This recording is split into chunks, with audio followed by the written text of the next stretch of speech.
Om Shanti. Om Shanti. So, the topic for today is inner freedom. So, freedom is something where we feel we don't have any restrictions or constraints. They say, right, freedom of speech, freedom of practicing a religion, freedom of taking decisions. So, but that freedom is external in a worldly way. So, what is inner freedom is similar, where I am free from any effect or any sort of influence from outside, whether it's from situations, where it's from people, and my state of mind is free from all those things. But today we are specifically going to talk about guilt. Why? Because the feeling of guilt captures us like a slave. We go on and on again in the feelings of guilt. So, what is guilt? Guilt is something to do with a past mistake, a feeling that is created for a past mistake, a past behavior, or an action that has happened in the past for the self, related to the self, right? And looking at that action or thinking about that behavior, one creates a feeling of that rejection, and it creates a feeling of guilt. Now, guilt can be from the past mistake of two types. One can be a guilt of that I did something wrong, that an action was done wrong, or it shouldn't have been like that. And the other is the guilt is of not doing something, that I should have done this, but I didn't do it. And that was the time to do it, but I missed the time. So it can be of two things, either of doing something wrong or not doing something. Now, guilt can be present in various situations. And one of the very common situation where guilt is present is after someone's death. So when someone close in the family dies, there is a defense mechanism that every being goes through. And those are the feelings or emotions that we call grief, that is natural, that comes after a death. And the first emotion, which is a very premature or very early feeling that comes, is denial, that it cannot happen, right? And right after denial, what happens? Anger comes. Anger will come, that how did it happen? Maybe the blame will go on, this, they didn't do this, this wasn't there, the hospital was not right. The blame will go outside. And then is the bargain part. That is the third step that comes, where people think that I should have done that, we could have done this, then we would have saved. So somewhere in between the anger and bargaining comes guilt, and it'll come and go. And one might feel that I should have done this, I did not do this for my loved one. If I would have done this, then they would have been in a better place. And this is a normal procedure that one goes through, and it lasts for anywhere between 3 to 5 months until full acceptance comes. But sometimes, in some cases, this guilt, which is very disproportionate, meaning it is very large compared to the situation, and can last for multiple years. And and in general, a guilt could be for a genuine mistake also, not relate anything to do with this. So what would be the signs of somebody who feels guilty? How would that person look outside? What do you think? How would that person look? Yes. Someone on Zoom? Yes. That person looks sad and disappointed. Sad and disappointed. Yes, very right. What would be the other things?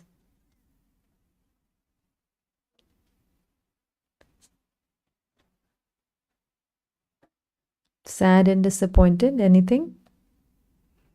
So anyone who has guilt would be having, like someone said, sad and disappointed, would be having very low self-esteem. Why low self-esteem? Because the person is constantly talking negative to the self, right? So would have a low self-esteem. Now, guilt is a sub form of anger. So when we project anger towards others, we say, you did this, why did you do this? And we can express our anger. But when the guilt comes towards the self, we might not be able to express it. We remain in those feelings for years. And we dwell on the problem, or we dwell on that situation that it happened.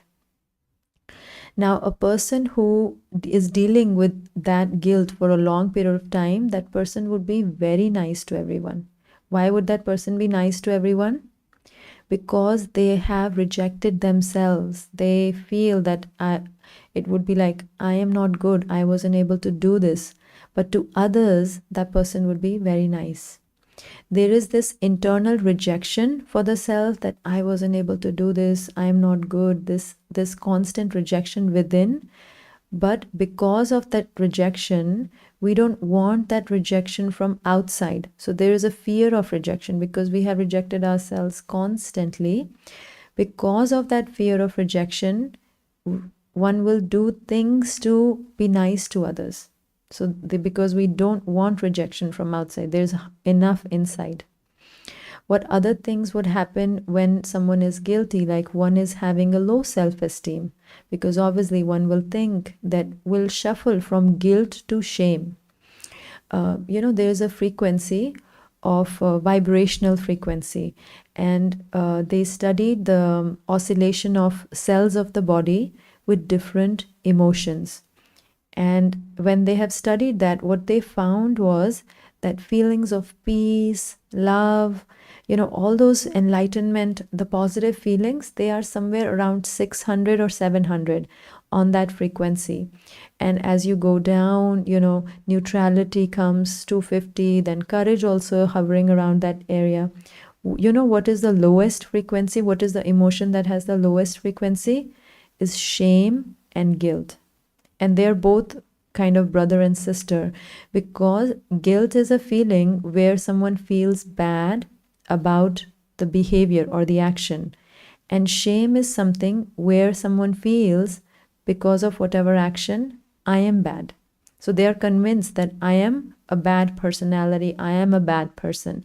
So that is why shame comes on that vibrational frequency as low as 20, the lowest. And anger comes at 30 when they measured it.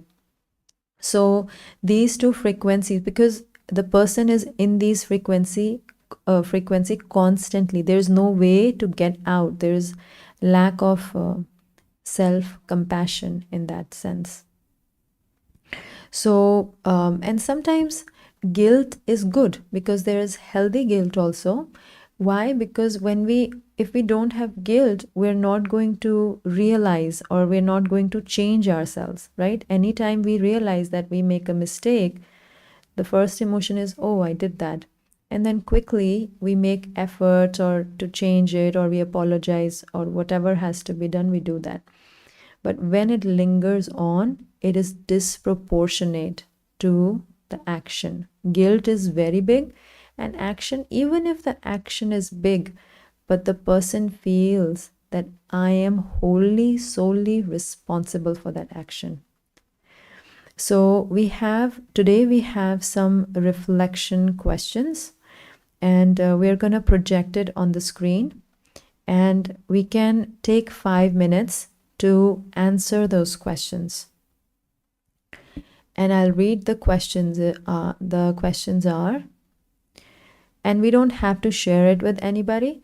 This is for our own reflection and our own understanding. First is, recall a mistake that you have made. Think of the circumstances and then identify who or what was to blame. which may include yourself. Second question is, what are the feelings that you have towards this mistake? And you can write the feelings down, one feeling, two feelings. You can express it in a line however you want. And I'll first go over all the questions. Third is, how long have you held on to these feelings towards yourself or others? And fourth is, what are the reasons you have for holding on to them? And fifth is, what is stopping you from letting them go? What is stopping you from letting those feelings go? So we'll take 5 minutes till you answer those questions, and we'll take some time for these reflection.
So, were you able to write the answers?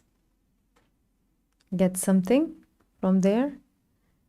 Or did you find anything or learn anything new about yourself? Right? We all make mistakes at some point or the other in life. We have all made mistakes and we have carried that with us. It might be a small thing, but we feel that it was very big at that point of time. So, what do we do to free ourselves, to make ourselves free from that burden of that mistake? Maybe one or maybe many. So, there are many ways that we, first of all, think about it, that if we see two people, A and B, and person A is constantly blaming person B and is angry. You did do this, you did wrong, you did it, you, because of you I'm suffering, you, how could you do this? I had such big expectations from you, all these kind of lines. And then person B is just absorbing all of that. Yes, I did it. Yes, I don't know how I could do it. Yes, I don't know. I took it. I did it. I did it.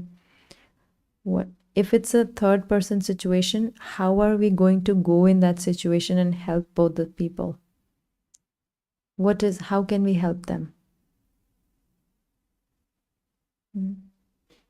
By showing compassion, right? Now imagine or think about it in a way that this person A and B is both the things are happening within ourselves. We are blaming ourselves and we ourselves are absorbing that negativity. And when we blame ourselves, right? Blame could be just that we might have had a high expectation. Why someone feels so low after guilt is because initially people might have a very high expectation from the self, that I'm perfect and I cannot make any mistakes. I do everything right. And when things or something didn't turn out to be right, there is the exact opposite feeling of not feeling okay or feeling very down. So that is why there is some sort of ego that is there. So when I practice detachment, and detachment is a way to look at myself and thinking that I am separate from the action or the consequences. I, the being, am separate from this. But what I do is I attach my identity to that one particular scene. That's one. Two is there's another method to kind of look at the situation is we would have to go back to the same situation because that's where the problem is and that's where we would find the solution. We're stuck in it. So the other way is it's called a pie method. And what in, say, suppose in a pie, we divide it, right, to give it to everybody. So how we look at the situation is what all is responsible for that problem or for that mistake. So I may think, because of guilt, that I am 100% responsible. I may think that it's only because of me that this thing happened. But if we look at other things, that what else is responsible, we'll find, oh, maybe the other person is also a little bit responsible. Maybe it was a bad day. Maybe I had a previous this thing, maybe this thing. So little, you will find 10% was this thing was responsible, 10%. So then I can see it's not really, I am not 100% really responsible for that event. Even in hospitals, when there is a medical error that happens, right? So there is a lot of guilt involved with that because the whole profession is there to save lives. So when that happens and when they look at a mistake, if a medical error happens, they don't look at one thing, oh, you did this. There's always, oh, the pharmacy should have written the medicine, the nurse should have written this, the doctor should have done and communicated, the hospital should have done this, or the system should have like this. So they look at each and every factor, and so they see that it's not just one action that can be responsible for the entire scenario. And so when we do that, it immediately makes us feel lighter, that it's not 100%. Yes, of course, not to think in a way that I am not responsible and I wash my hands and put the blame outside and I don't go into that realization or change myself. That has to be there, but there should not be a toxic guilt where it's way more than what it actually is. And the other method that is there is, so one is a pie method where I look at the whole scenario that we just did. The first question was to look at the whole scene with what the circumstances are. And the other is understanding that guilt is a negative feeling. Guilt will bring me down. Guilt is a sub form of anger. So it is if I stay in that emotion, I am only increasing that negativity within me. So I have to do quickly something to resolve it.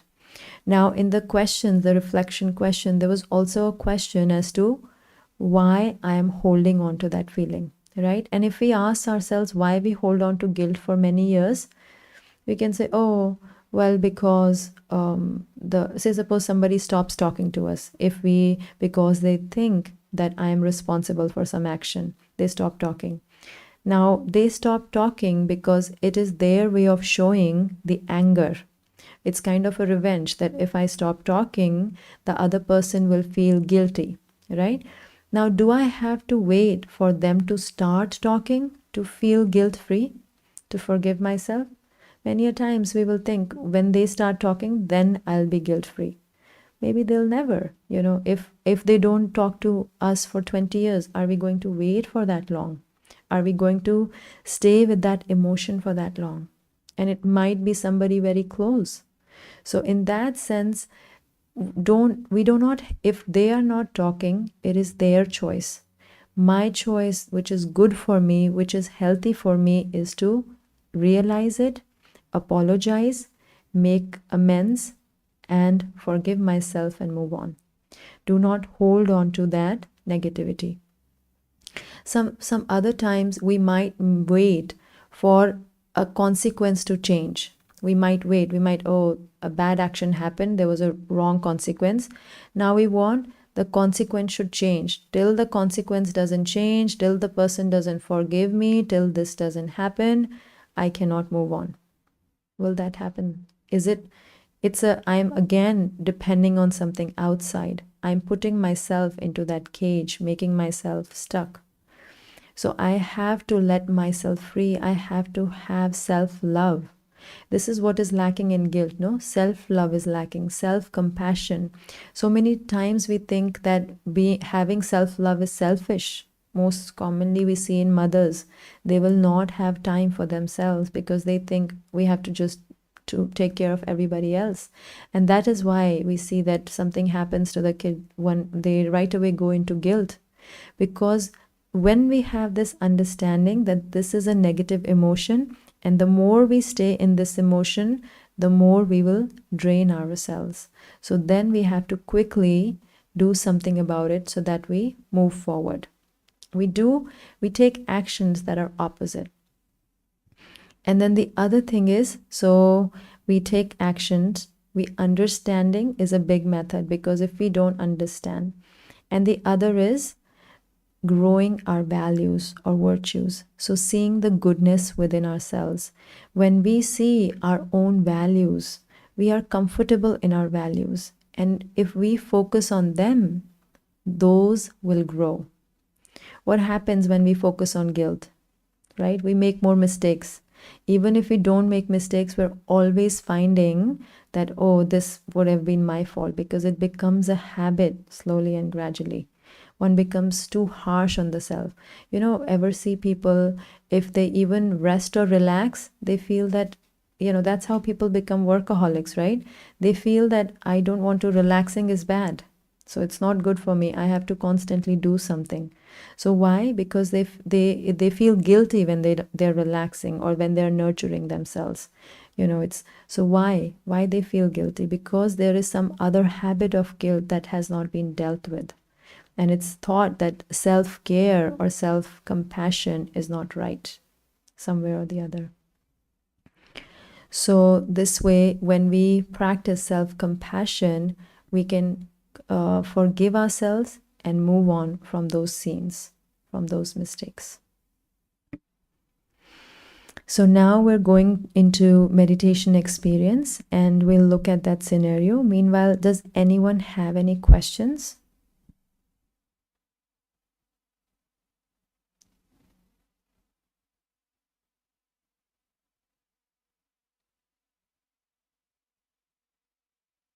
Okay. All right. So we'll go. Yes.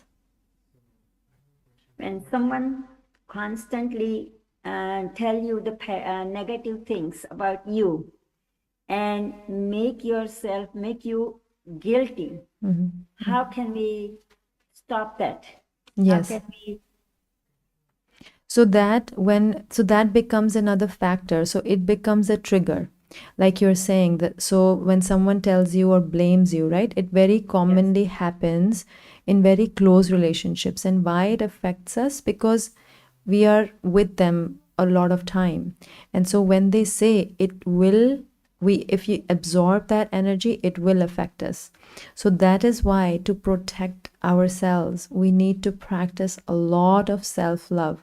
And maybe they are angry. It is to understand, if they are blaming us, it might be a part of their anger. I don't have to accept that anger and feel guilty. As long as I have changed myself, as long as I am willing to work on myself, but not with a thought that I am bad, that's why I have to change. No, with a thought that I have good qualities and then change myself. So practice that. So in those cases, a lot of self-love is needed. That's why more so, because the stimulant or constant energies of something else. Yes, a lot of attention has to be paid. Thank you. Someone wants to be the way that person expectation. That is not my style. That way there is a communication.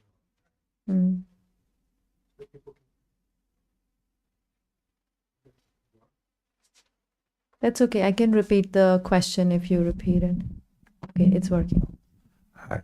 So someone wants to be, the way, they are expecting, and I don't want to be that in that format because that's not my style. So in that case, that person stop talking to me and always giving negative vibration. So in that scenario, how do I deal with that? And that actually is affecting, my personal life forever. Say, for instance, how can I go out of that infinite loop? And that person is not ready to accept that what I am and who I am. Right. So in that, right, that's why it's very common that it happens in people that we live close by, because now when guilt happens, there is expectation from the self, and we are not ready to forgive. And when the same expectation is from someone outside, they will have blame, right? And they will have constant blame or constant thought that this is how you should be doing, because that's their way of thinking. So if we just accept that it's their way of thinking, nothing to do with us, and it's their way of living life, it would be gradual. It's not overnight. I understand that this is their nature or this is the personality at that time that they are dealing with, so I can help them. But I have to be compassionate to the self to understand. If I understand that if I am not guilty, then I can have compassion for them. Because if the anger is from outside, blame is anger, right? So if the anger is coming from outside, I would have to give a lot of compassion, because the antidote of anger is love and peace. That's the antidote. So if the anger is towards the self, love for the self. If the anger is from outside in a form of blame, in form of whatever it might be, expectation, that then also a lot of compassion has to go. But that doesn't mean that I start doing what I still have to. If I feel that I am doing the right thing, I take a stand, and then I keep that compassion for them, as long as I know that I am on the right path. Okay. So, Thank you.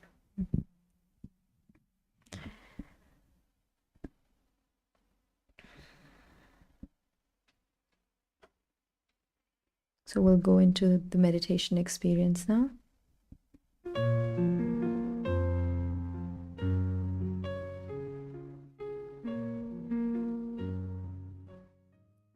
Sit back and relax.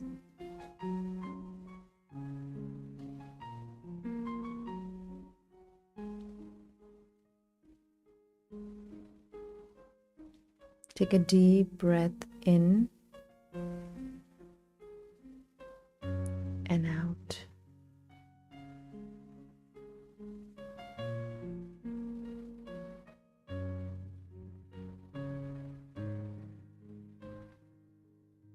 Visualize a tiny star in the center of the forehead. The being that is me.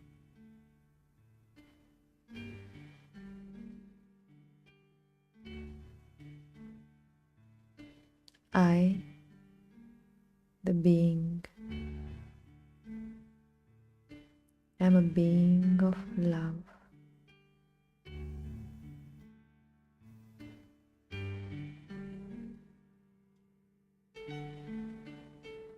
This love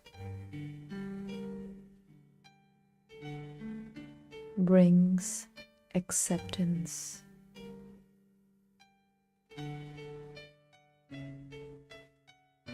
I go down my memory lane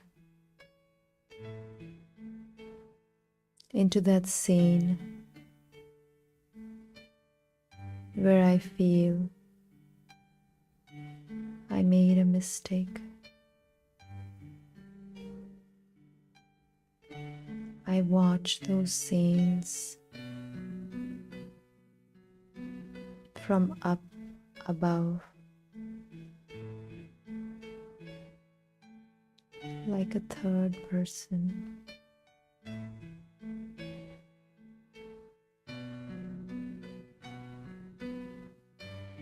I see and understand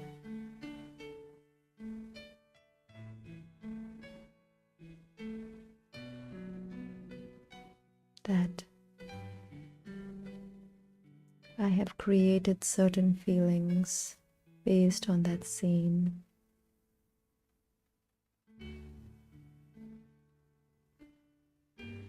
I understand that I went into pain every time I thought about it. But now I am ready and willing to forgive myself.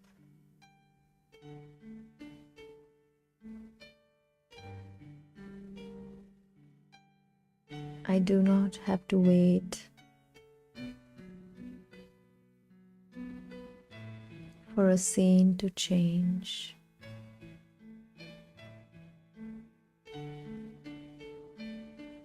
I do not have to wait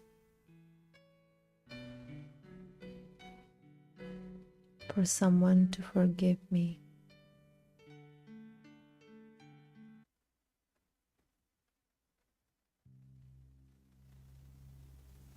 But I decide that I've carried it for a long time, and I'm willing to let go of that burden, that heaviness, and setting myself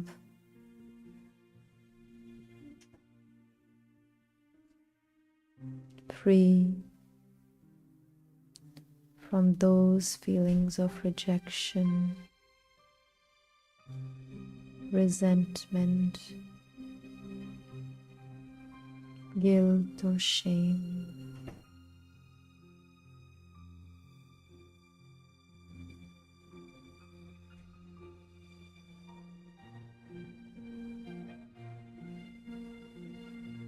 I travel upwards towards my eternal parent.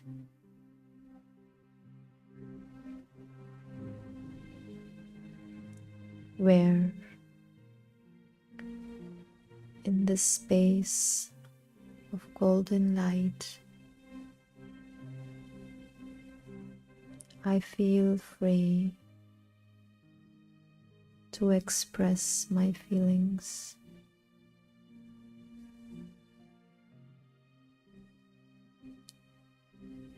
And despite those feelings,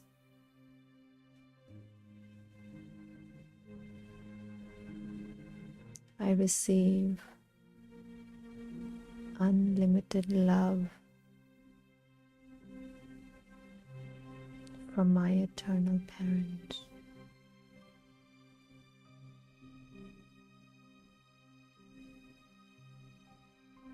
This unconditional love makes me realize that I am worthy of love.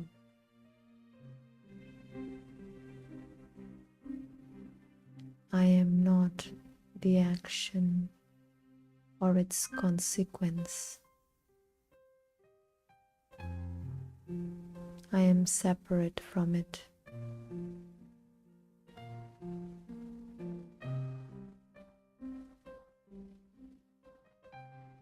My original quality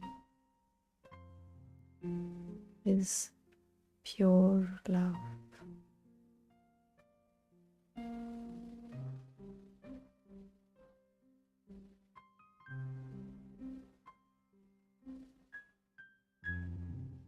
This realization that I, the soul, am worthy of God's love increases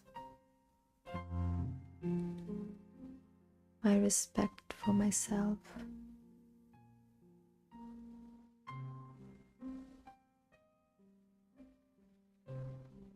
I have been heard,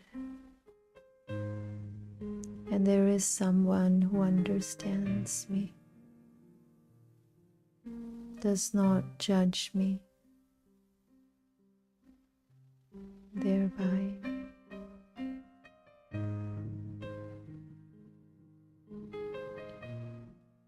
giving me total acceptance.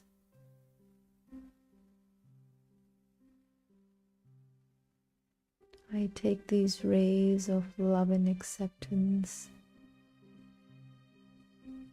and open my heart for myself, releasing all the pain, heaviness, and burden that I might have carried.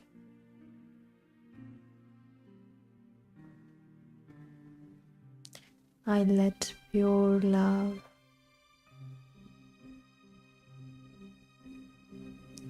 fill me, the soul. This love, this nurturing changes me into a beautiful being. It gives me the strength to perform righteous actions. This love makes me see the situation as beneficial for me.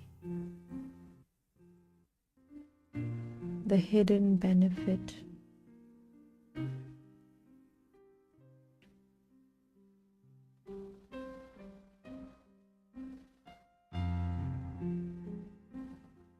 within it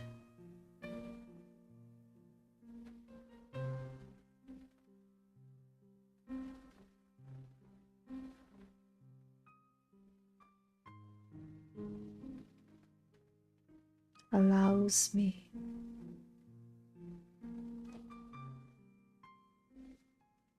to have a different perspective.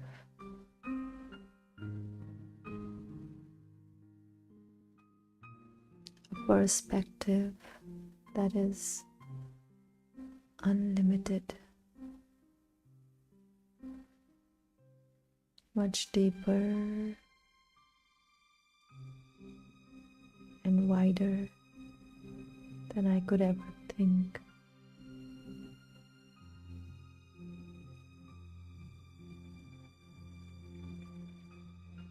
This love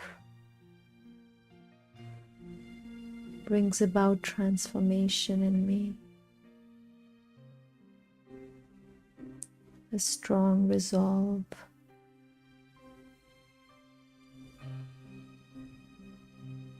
to change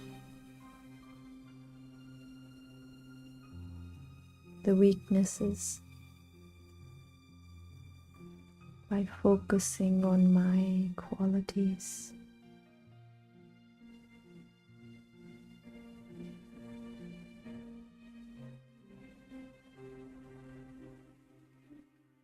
This love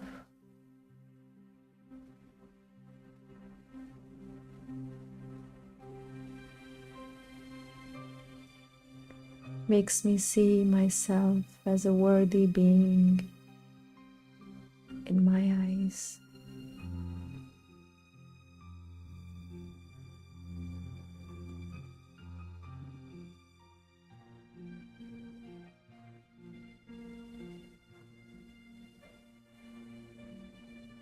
Which allows me to heal.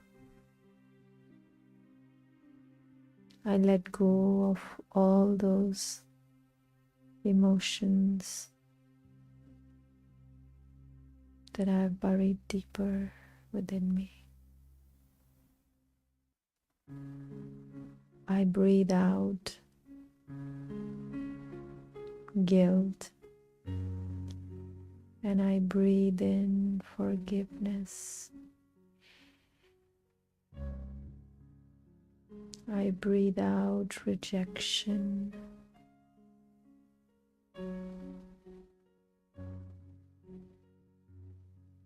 And breathe in love.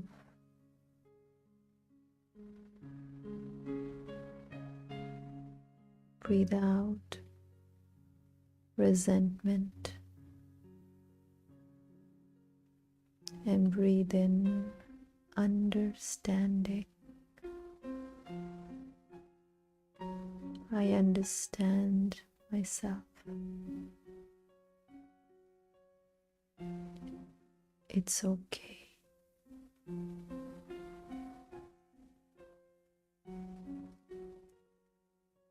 I have many more chances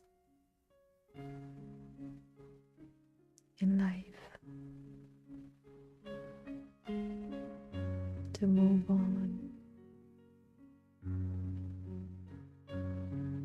and to create a beautiful life, realizing the power in the present.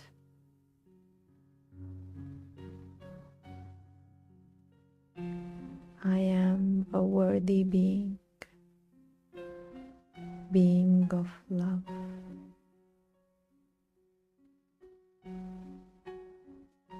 And slowly and gradually,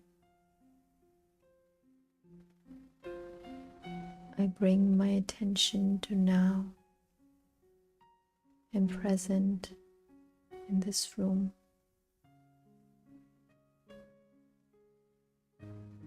And with this new energy, I start my new life. Om Shanti.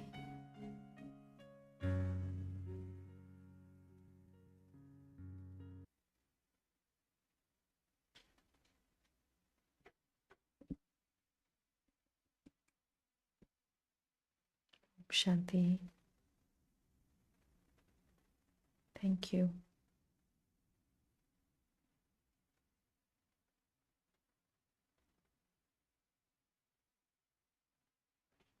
Any questions? Thank you. Om Shanti. Have a good night.